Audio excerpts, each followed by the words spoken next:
नमस्कार, शैक्षिक प्रसारण सेवा में आप सभी का स्वागत है। मैं जितेंद्र राठौड़, प्रवक्ता राजनीति विज्ञान, आरोही आदर्श राजकीय वरिष्ठ माध्यमिक विद्यालय रामगढ़ पांडवा कैथल।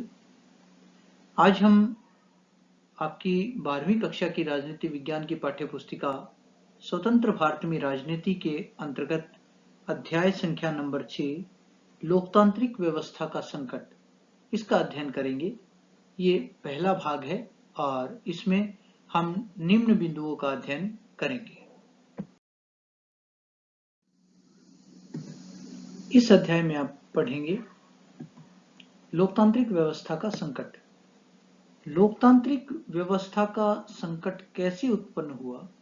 इस अध्याय का नाम लोकतांत्रिक व्यवस्था का संकट उत्पन्न होना रखा गया है। तो ये लोकतांत्रिक व्यवस्था का संकट क्या था? कौन कौन सी ऐसी परिस्थितियां थी जिनके कारण राजनीतिज्ञों को ये कहना पड़ा कि भारत में लोकतांत्रिक व्यवस्था जो है उसको संकट उत्पन्न हो गया। ये माना जाने लगा कि शायद अब लोकतांत्रिक व्यवस्था बदल जाएगी भारत से और हो सकता है यहाँ तानाशाही व्यवस्था आ जाए। तो ये वो परिस्थितियां थी 1970 के दशक की, वो परिस्थितियां जिन्होंने पूरी लोकतांत्रिक व्यवस्था को झकझोर के रख दिया। और वो परिस्थितियां आई जिन परिस्थितियों की किसी ने कल्पना भी नहीं की थी। जो डर लोकतांत्रिक व्यवस्था का स्थापित होने का नेहरू के काल में था, वो आज इतना बढ़ गया कि राजनीतिज्ञों ने इसे लोकतांत्रिक व्यवस्था का संकट तक का नाम दे दिया। इस अध्याय में आप जानेंगे कि वचनबद्ध नौकरशाही क्या होती है और वचनबद्ध न्यायपालिका के बारे में भी आप जानने का प्रयास करेंगे। और ये दोनों ही टर्म्स आपके लिए न्यू हैं। ये दोनों टर्म्स इस अध्याय में लोकतांत्रिक व्यवस्था का संकट को समझाने के लिए डाली गई है कि किस प्रकार से नौकरशाही और न्यायपालिकाएं शासन के प्रति किसी एक दल के प्रति निष्ठावान हो गई और देश में जो कार्य नौकरशाही और न्यायपालिका को जिन कार्यों का वहन करना था, जिन कर्तव्यों को पूर्ण करना था, वो उनको नहीं कर पा रहे थे और वे किसी दल विशेष की नीतियों के अनुसार चल रहे थे। ये सारा आप इस अध्याय में जानेंगे। इसके अलावा आप जो है वो दो महत्वपूर्ण जो आंदोलन है इस अध्याय के अंदर, गुजरात का आंदोलन और बिहार का आंदोलन, इन दोनों ही आंदोलनों का आप अध्ययन इस अध्याय के अंदर करेंगे। और गुजरात के नवनिर्माण आंदोलन एक ऐसा आंदोलन जिसने एक छोटे से क्षेत्र से शुरू होकर, एक स्टूडेंट के हॉस्टल से शुरू होकर और इतना बड़ा रूप अख्तियार किया कि जो राज्य के मुख्यमंत्री हैं उन तक को जो है वो इस्तीफा देना पड़ा। बिहार आंदोलन जिसे लोकनायक जयप्रकाश नारायण ने पुनः एक बार सक्रिय राजनीति में पदार्पण किया। तो इन दोनों ही आंदोलनों का भी आप इस अध्याय में अध्ययन करेंगे। चलिए विस्तार से जानते हैं कि इस अध्याय में क्या कुछ आप आज पढ़ेंगे। वचनबद्ध नौकरशाही। सबसे पहले हम इस अध्याय में के इस पार्ट में जानते हैं कि वचनबद्ध नौकरशाही क्या होती है। वचनबद्ध अथवा प्रतिबद्ध नौकरशाही का अर्थ है कि नौकरशाही किसी विशिष्ट राजनीतिक दल के सिद्धांतों एवं नीतियों से बंधी हुई रहती है और उस दल के निर्देशों का पालन करती है। यद्यपि नौकरशाही को काम संविधान के अनुसार करना चाहिए, लेकिन वो संविधान के अनुसार काम ना करके किसी दल विशेष या किसी नेता विशेष के इशारों पर काम करती है और उसकी नीतियों और कार्यक्रमों को आंखें बंद करके पालन करती है। तो इस प्रकार की जो नौकरशाही का रूप है उसे हम वचनबद्ध नौकरशाही कहते हैं। लोकतांत्रिक देशों में नौकरशाही प्रतिबद्ध नहीं होती।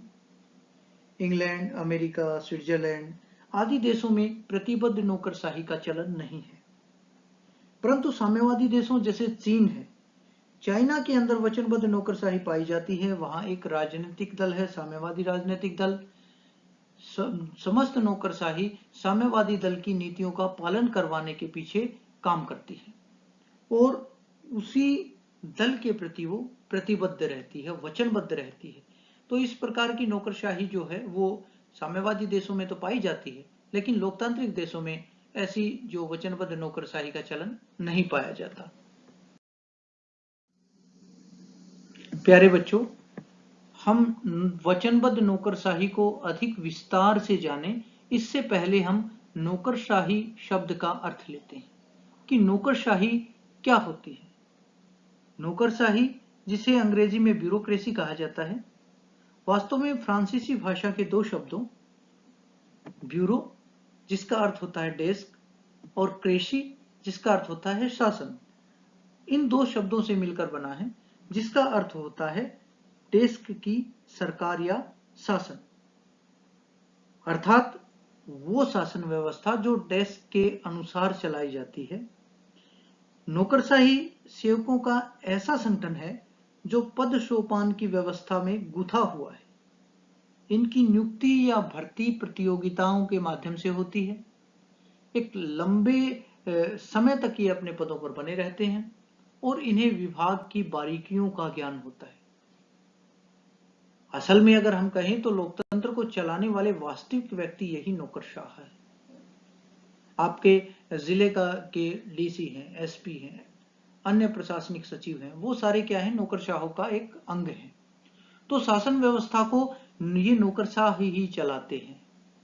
कोई भी मंत्री बनता है, उसे मंत्री को विभाग की बारीकियों का ज्ञान नहीं होता।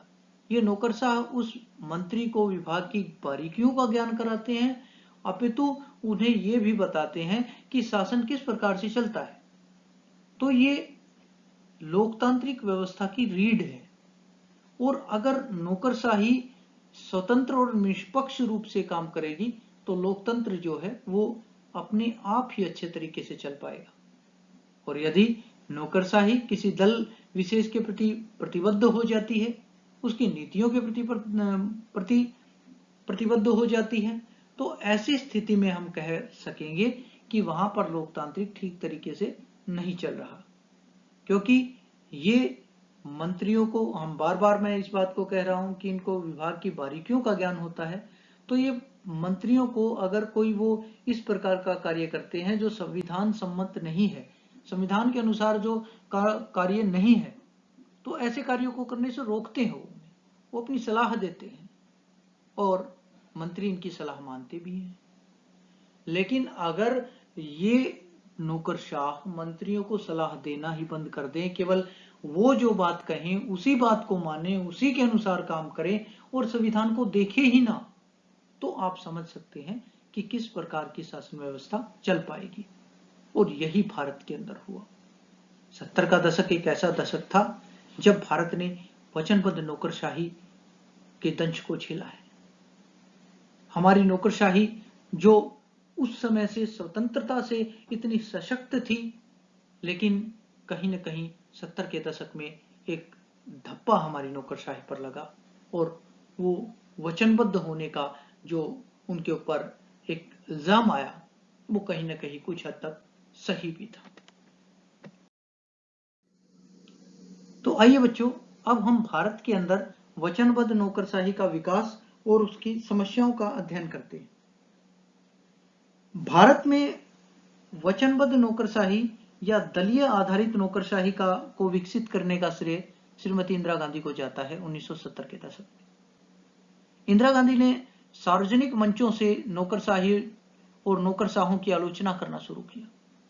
उन्होंने कहा कि नौकरशाहों को या नौकरशाही को दल की नीतियों के अनुसार काम करना चाहिए और वो कार्य करना चाहिए जिससे दल की नीतियां अधिक से अधिक जो है लोगों तक जाएं।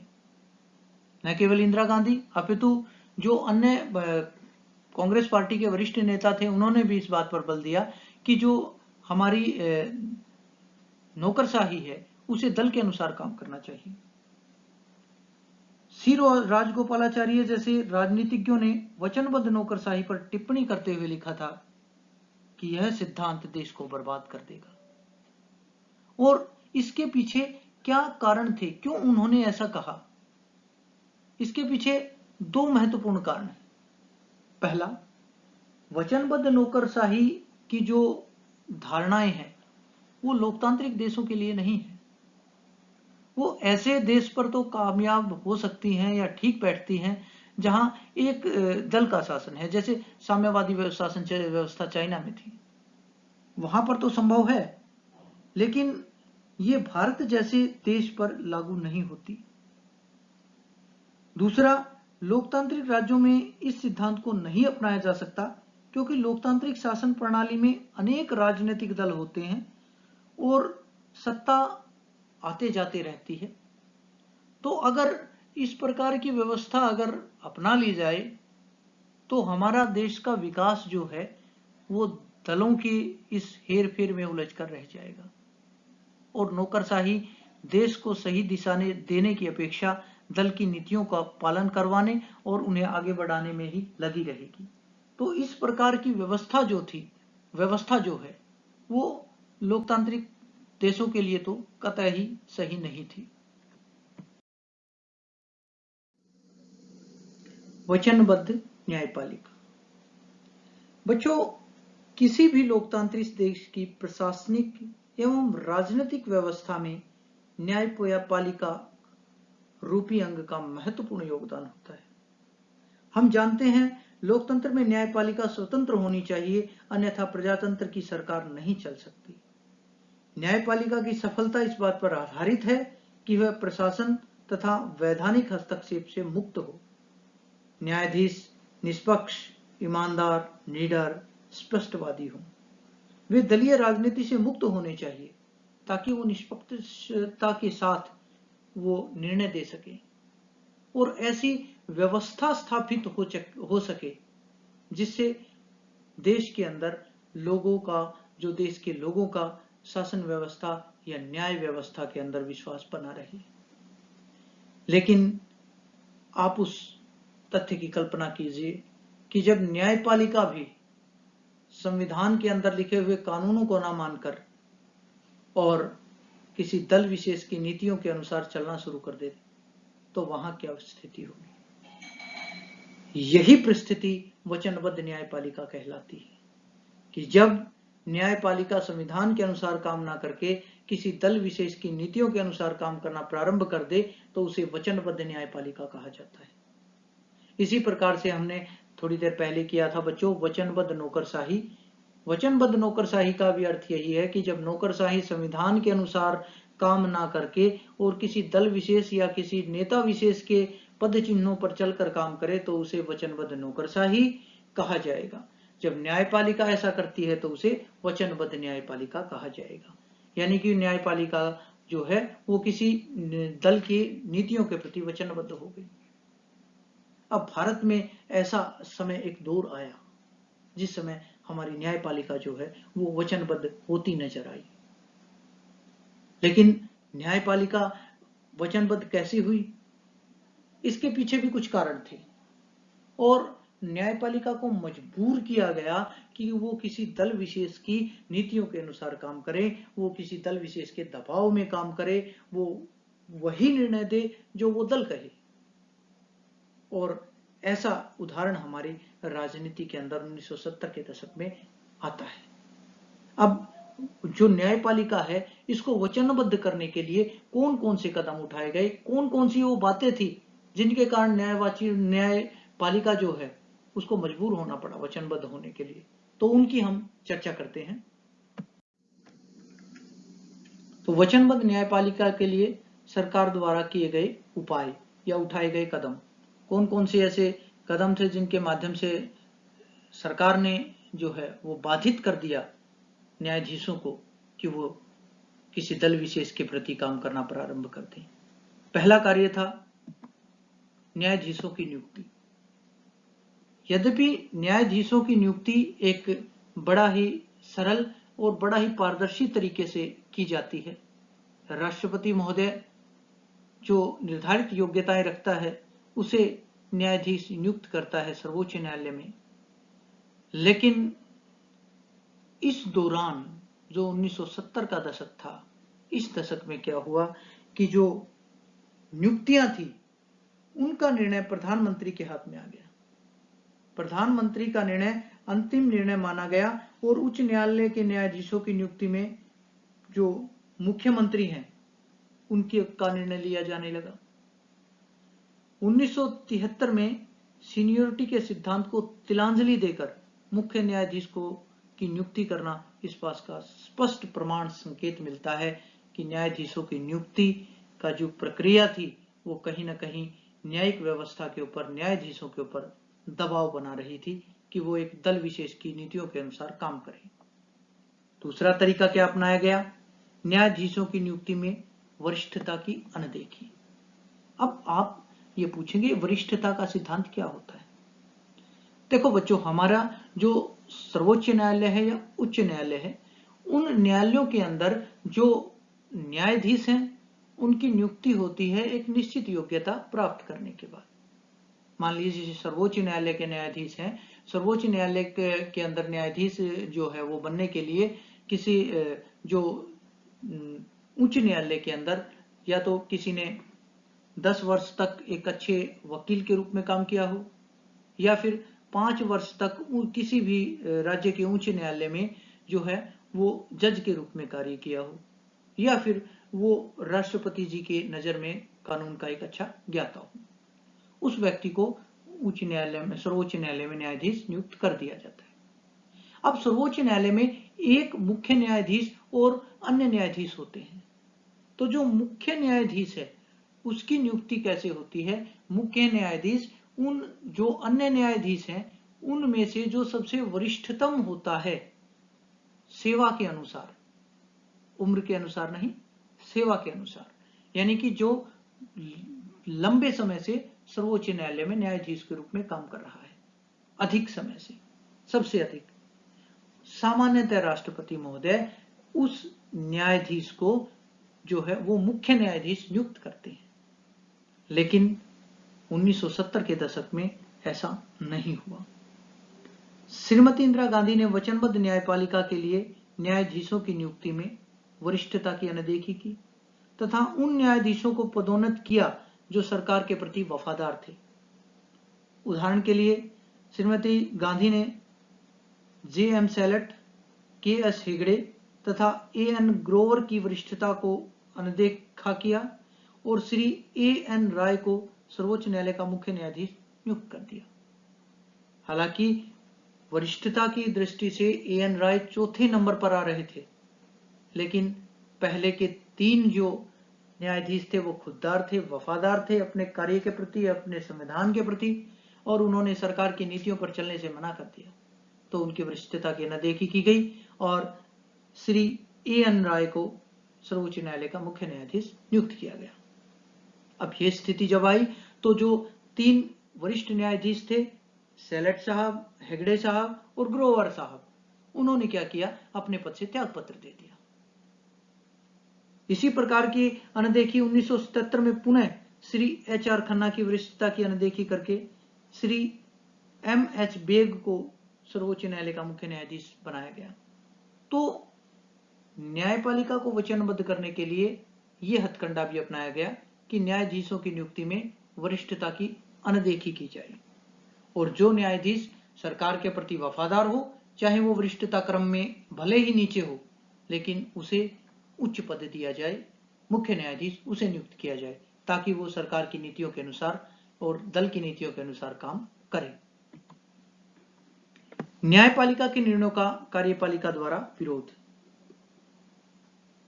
कार्यपालिका का यह परम कर्तव्य होता है कि वह न्यायपालिका के निर्णयों को लागू करे, लेकिन हमारे देश में कई बार कार्यपालिका अधिकारियों ने या तो अपने स्वेच्छाचारी शक्तियों के प्रयोग से या संवैधानिक संशोधन द्वारा न्यायपालिका के निर्णय को रद्द कर दिया गया है।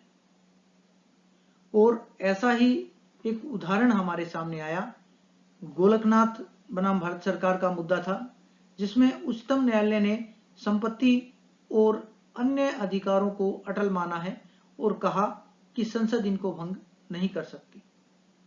परंतु 24वें संशोधन द्वारा संसद ने अधिकार पुनः प्राप्त कर लिया और तुरंत 25वें संशोधन द्वारा कहा कि सरकार अनुच्छेद 39B और 39C को लागू करने के लिए संपत्ति का ग्रहण कर सकती है और संपत्ति का जो अधिकार था, जो हमारे संविधान के अनुसार क्या मौलिक अधिकारों के अंतर्गत हमें दिया गया था, उसे हमसे छीन लिया गया। हमारा जो न्यायपालिका है वो अलग बात कह रही है, लेकिन कार्यपालिका ने संशोधन के द्वारा उस बात को बदल दिया और न्यायपालिका के जो निर्णय हैं उनका विरोध जो है वो कार्यपालिका के द्वारा किया जाने लगा। तो ये भी कहीं ना कहीं न्यायाधीशों के ऊपर दबाव बना रहे थे कि वो किसी दल विशेष के अनुसार ही काम करें। अगला, राजनीतिज्ञों द्वारा न्यायाधीशों की आलोचना। देखिए, न्यायाधीशों की आलोचना, उनके द्वारा दिए गए निर्णयों की आलोचना सार्वजनिक मंचों पर नहीं की जा सकती, लेकिन ये न्यायाधीशों की जो आलोचना जो वो की गई, और इसका उदाहरण न केवल इंदिरा गांधी के काल में, नेहरू जी के काल में भी आता है। नेहरू जी और उनके कानून मंत्री श्री भीमराव अंबेडकर ने अपने संशोधन बिल को संसद में पास करवाते समय यह कहा था कि जजों की संसद में आलोचना भी करनी पड़े तो की जा सकती है। इस प्रकार बैंकों के राष्ट्रीयकरण, गोलकनाथ और प्रीवी पर्स के मुद्दों में जब न्यायालय ने सरकार के पक्ष में निर्णय नहीं दिए तो न्यायाधीशों की आलोचना होने लगी, और संसद में एक सदस्य श्री एम बनर्जी, वो तो न्यायाधीशों के खिलाफ महाभियोग चलाने का प्रस्ताव तक संसद में ले आए।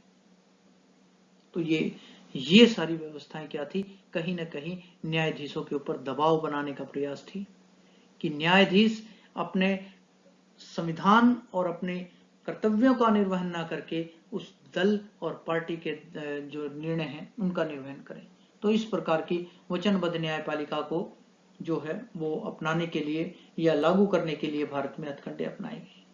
बच्चों, प्रश्न बहुत ही महत्वपूर्ण है आपके लिए, क्योंकि जो हमारे बोर्ड की परीक्षाएं हैं उनके अंदर ये पूछा भी जा चुका है एक बार ये प्रश्न कि वचनबद्ध न्यायपालिका के लिए सरकार द्वारा कौन कौन से कदम उठाए गए, न्यायपालिका को वचनबद्ध करने के लिए सरकार ने क्या क्या कदम उठाए। तो ये आप अच्छे से लिख सकते हैं। बच्चों, इस अध्याय में आगे दो महत्वपूर्ण आंदोलन आते हैं। एक है गुजरात का नवनिर्माण आंदोलन और दूसरा है बिहार का आंदोलन। गुजरात का नवनिर्माण आंदोलन, जिसकी चर्चा हमने प्रारंभ में भी की थी, गुजरात का नवनिर्माण आंदोलन वो आंदोलन था जो एक छात्रों के हॉस्टल से प्रारंभ हुआ और मुख्यमंत्री को इस्तीफा तक देना पड़ा, इतना बड़ा आंदोलन बन गया। आप समझ सकते हैं इस आंदोलन ने कितनी प्रगति और उन्नति की। हुआ क्या था कि इस आंदोलन का प्रभाव राज्य की राजनीति के साथ साथ राष्ट्रीय राजनीति पर भी पड़ा था। आंदोलन क्या था?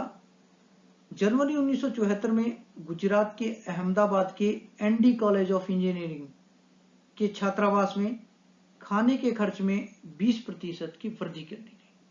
बच्चों, ये छोटे छोटे प्रश्न आप ध्यान रखें। गुजरात के अहमदाबाद के एनडी कॉलेज ऑफ इंजीनियरिंग, यहां पर जो है वो मेस चार्जेस जो थे उनके अंदर वृद्धि की गई थी 20% की, 20% की। कई बार एग्जामिनर एक नंबर में प्रश्न पूछ लेता है, आप जरूर ध्यान रखें। तो जब ये वृद्धि की गई तो जो वहां के विद्यार्थी थे, स्टूडेंट्स जो थे, उन्होंने इसका विरोध किया और वहां से आंदोलन प्रारंभ हो गया। अब इस आंदोलन में नवनिर्माण आंदोलन का रूप ले लिया। छात्रों ने भी केवल इस मुद्दे को ही ना मान के अन्य मुद्दे भी शामिल कर लिए, जिसके अंदर भ्रष्टाचार, मुनाफाखोरी, कुप्रशासन, जमाखोरी, अन्य सामाजिक व आर्थिक बुराइयों के विरुद्ध आंदोलन जो है वो प्रारंभ हो गया। आंदोलन के विकराल रूप को देखते हुए अनेक राजनीतिक पार्टियां भी अपनी राजनीतिक रोटियां सेकने के लिए इस आंदोलन में कूद पड़ी। विपक्षी जो भी पार्टियां थी सभी आंदोलन के अंदर समर्थन करने लगी छात्रों का। और इस जो आंदोलन के अंदर कांग्रेस ऑर्गेनाइजेशन, जनसंघ, भारतीय क्रांति दल सभी ने महत्वपूर्ण भूमिका निभाना प्रारंभ कर दिया। अब सरकार के ऊपर इतना दबाव पड़ा इस बात का कि उस समय के जो गुजरात के मुख्यमंत्री थी चिमन भाई पटेल, उनको अपने पद से इस्तीफा देना पड़ा। आप कल्पना कीजिए एक आंदोलन जो एक छात्रों के एक हॉस्टल से शुरू होता है और इतना विस्तृत हो जाता है कि राज्य के मुख्यमंत्री को इस्तीफा देना पड़ता है। और न केवल इस्तीफा देना पड़ा, विपक्षी दलों ने वहां, जैसे ही राष्ट्रपति शासन लगा तो विपक्षी दलों ने वहां लोकतंत्र बहाली की मांग शुरू कर दी। अब हालांकि जो केंद्र में इंदिरा गांधी की सरकार थी और वो नहीं चाहती थी कि उसी समय चुनाव कराए जाएं, लेकिन विपक्ष का बढ़ता हुआ दबाव और राज्य में फैलती हुई अशांति ने मजबूर कर दिया गया कांग्रेस को कि उन्हें जो है वो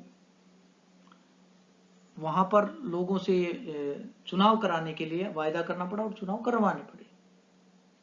इसके पीछे एक महत्वपूर्ण कारण और भी था चुनाव कराने की, और वो ये था कि जो मोरारजी देसाई जो थे वो एक सिद्धांतवादी नेता थे और उन्होंने ये आह्वान कर दिया था कि अगर गुजरात के अंदर चुनाव नहीं कराए गए तो मैं अनिश्चितकालीन भूख हड़ताल पे चला जाऊंगा।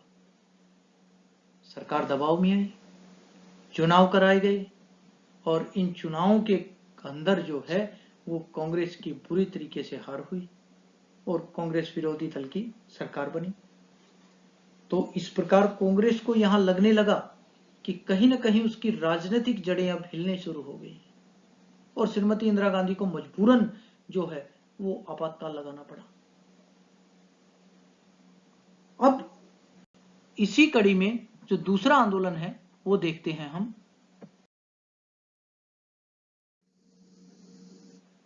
बच्चों, आपको इस कार्टून के अंदर जो सामने दरी के ऊपर, ये चटाई के ऊपर बैठे हैं वो जेपी हैं, जयप्रकाश नारायण, और सामने कुछ नेताओं की भीड़ है और वो कह रहे हैं देखो वह लोकतंत्र को पलीता लगाना चाहता है, अराजकता फैलाना चाहता है और सत्ता हासिल करना चाहता है। ऐसा जो विपक्षी नेता हैं, जो सत्ताधारी नेता हैं, वो जेपी के विरोध में बोल रहे थे। तो जो अगला आंदोलन हमारा है बिहार आंदोलन, जो कि बिहार के अंदर 1974 में जो है वो चला। इस आंदोलन से ही प्रेरित होकर यह कार्टून बनाया गया था। अब आंदोलन क्या था? आंदोलन भी कुछ कुछ नवनिर्माण आंदोलन जैसे ही था। यहां भी छात्रों ने जो है जनवरी में जहां नवनिर्माण आंदोलन शुरू हुआ था गुजरात में, वहीं जो है मार्च में यहां 1974 में बिहार के अंदर भी आंदोलन छात्रों ने कर दिया। और कारण क्या था? बढ़ती हुई कीमतें, खाद्यान्नों की उपलब्धि का अभाव, बढ़ती बेरोजगारी, शासन में भ्रष्टाचार फैलता हुआ, आम आदमी के दुखों की ओर सरकार का ध्यान न जाना, ये सारे मुद्दे जो थे वो आंदोलन का मुख्य भाग बने। और 1972 के बाद जो जयप्रकाश नारायण जो सक्रिय राजनीति से जो है वो संन्यास ले चुके थे, लेकिन जब छात्रों ने उन्हें जाकर और उनसे विनती की कि वो हमारा इस आंदोलन में नेतृत्व करें, तो जयप्रकाश नारायण ने उनकी बात को माना और वो जो है पुनः एक बार दोबारा से जो है वो सक्रिय राजनीति में आ गए। और यहीं से एक और घटना आती है आपकी, और वो है क्या? वो है आपकी संपूर्ण क्रांति। बच्चों, बहुत ही इंपॉर्टेंट टर्म है संपूर्ण क्रांति का आह्वान किसने किया? जयप्रकाश नारायण ने। लोकनायक जयप्रकाश नारायण ने इस आंदोलन के दौरान जो है वो संपूर्ण क्रांति का आह्वान किया। उन्होंने कहा कि जो ये क्रांति होगी वो सामाजिक, आर्थिक, राजनीतिक हर क्षेत्र में होगी और ये जो क्रांति होगी इससे संपूर्ण शासन व्यवस्था के अंदर आमूल चूल परिवर्तन हो जाएंगे। इस क्रांति और इस आंदोलन का नेतृत्व करने के पीछे जेपी ने 2 शर्तें रखी, क्योंकि जयप्रकाश जी को पता था कि युवा उत्साह और जोश से लबरेज हैं और वो कोई भी ऐसा कार्य ना करें जिससे कि हमारा लोकतंत्र और हमारा आंदोलन बर्बाद हो या बदनाम हो। इसलिए जेपी ने 2 बातें रखी। पहली बात, आंदोलन किसी भी दशा में अहिंसात्मक नहीं होगा, यानी कि हिंसात्मक नहीं होगा। आंदोलन में किसी प्रकार की हिंसा नहीं होगी और आंदोलन पूर्ण रूप से अहिंसात्मक रहेगा। दूसरा, ये आंदोलन केवल बिहार तक सीमित नहीं रहेगा, ये आंदोलन बिहार से निकलकर और पूरे भारत में फैलना चाहिए और फैलेगा। जब जयप्रकाश नारायण ने संपूर्ण क्रांति का आह्वान किया और उन्होंने इसको व्यवहारिक बनाने के लिए 1975 में जयप्रकाश नारायण ने संपूर्ण क्रांति को व्यवहारिक जामा पहनाने के लिए संसद मार्च का आह्वान किया, और जब वो संसद की तरफ चले तो विभिन्न राज्यों से विपक्षी पार्टियां भी संसद की तरफ उन्होंने मार्च किया, और अब तक इतनी बड़ी रैली राजधानी में कभी नहीं हुई थी जो जेपी के जो है नेतृत्व में हुई। इससे सरकार को विचलित कर दिया और इंदिरा गांधी को कहीं न कहीं ये नजर आने लगा कि उनका सत्ता का सिंहासन डोल रहा है, हिल रहा है, और उसके कारण उन्हें आपातकाल लगाना पड़ा। तो बच्चों, इस अध्याय में हम या इस भाग में हम इतना ही करते हैं। अगला जो भाग होगा उसमें आपातकाल कैसे लगा, आपातकाल, क्या आपातकाल जरूरी था, आपातकाल के बाद के राजनीति का विश्लेषण हम करेंगे और घटनाक्रम का विश्लेषण करेंगे।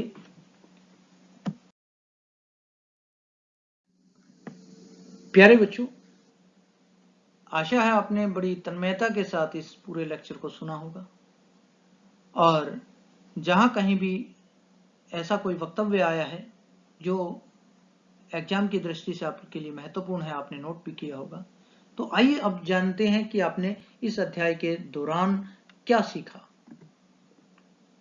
वचनबद्ध न्यायपालिका से आप क्या समझते हैं? जो हमारा चैप्टर था, जो हमारी वीडियो थी, उसके प्रारंभ में हमने इसका जिक्र किया था, हम भली भांति परिचित हैं। संपूर्ण क्रांति का आह्वान किसने किया, अभी हम चर्चा कर रहे थे। गुजरात का नवनिर्माण आंदोलन क्या था, बहुत ही महत्वपूर्ण प्रश्न है। बिहार में छात्र आंदोलन पर नोट लिखिए, और वचनबद्ध नौकरशाही क्या है। ये कुछ जो वीडियो आज हमने देखी है बच्चों, उसके अंदर से कुछ प्रश्न हैं। आप इन प्रश्नों को जो है पढ़ें, जानें, समझें, और अपनी अभ्यास की जो पुस्तिका है उसके अंदर इन प्रश्नों का उत्तर जरूर लिखें। अपने प्रश्नों का उत्तर जानने के लिए आप एनसीईआरटी की जो आपकी बुक है उसकी सहायता ले सकते हैं, उसमें बड़े विस्तार से इसकी चर्चा की गई है, और आप जो है इनको जरूर जो है अपनी अभ्यास की पुस्तिका में लिखें, ताकि आने वाली जो परीक्षाएं हैं उनके अंदर आपके लिए ये महत्वपूर्ण हो और आप सफलता प्राप्त कर सकें।